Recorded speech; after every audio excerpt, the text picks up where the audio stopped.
Adani's Carmichael mini mine opens the floodgates for more Queensland coal mines. It's not the mega mine promised, or feared, but, if we can believe Adani's assurances, it's nonetheless a game-changer that will open a vast new coal mining region, the last major untapped coal resource in Australia.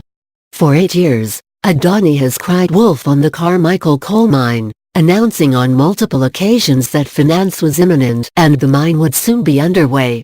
Yet it failed to secure bank finance anywhere in the world or to gain government-backed funding from China, Korea or India. Now, it's going it alone.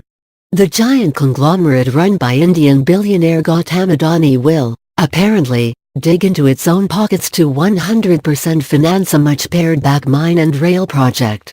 Some are still skeptical. Julian Vincent of Market Forces, a longtime critic, describes the claim of financial close as highly questionable. But it's likely that the Indian group can fund some style of venture in North Queensland out of its own resources. It's also said to be squeezing contractors and suppliers to effectively help fund the mine. If it does go ahead, the Carmichael mining venture initially will be very small. That's all Adani can afford to self-finance. Eventually, Adani claims it will ramp up to output of 27.5 million tons a year, less than half the 60 million tons a year output which has approval. The railway to transport the coal will be narrow gauge, which greatly limits the potential capacity.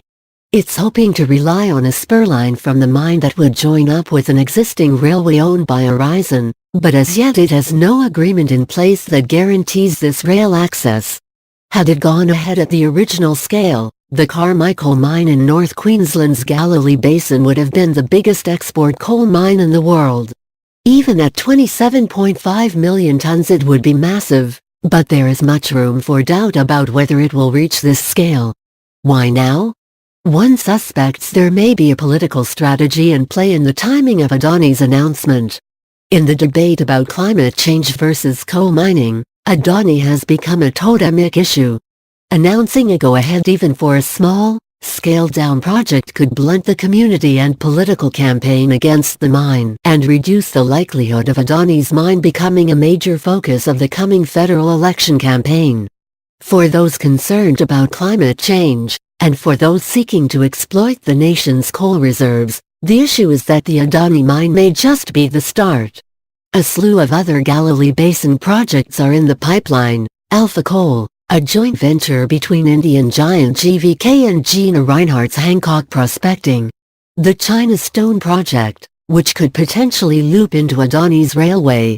And Clive Palmer's Alpha North Coal Monster Mine. It's not clear whether these projects would be commercially viable. The quality of the coal in the Galilee Basin is low compared to the high-quality, benchmark thermal coal in Australia's Hunter Valley, or the coal in Queensland's Bowen Basin.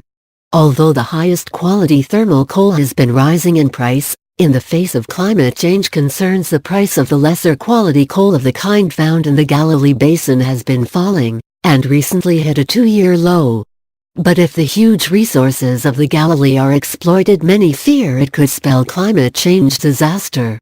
Proponents of the mines reckon these projects make little difference to global warming because power stations in Asia would get the coal from somewhere, and potentially from inferior quality coal resources. The economic reality, however, is that if there is a flood of new coal onto world markets, it will push down prices and encourage more coal burning, at a time when the world's climate scientists are warning that catastrophic climate change can only be avoided if the world curbs its use of coal.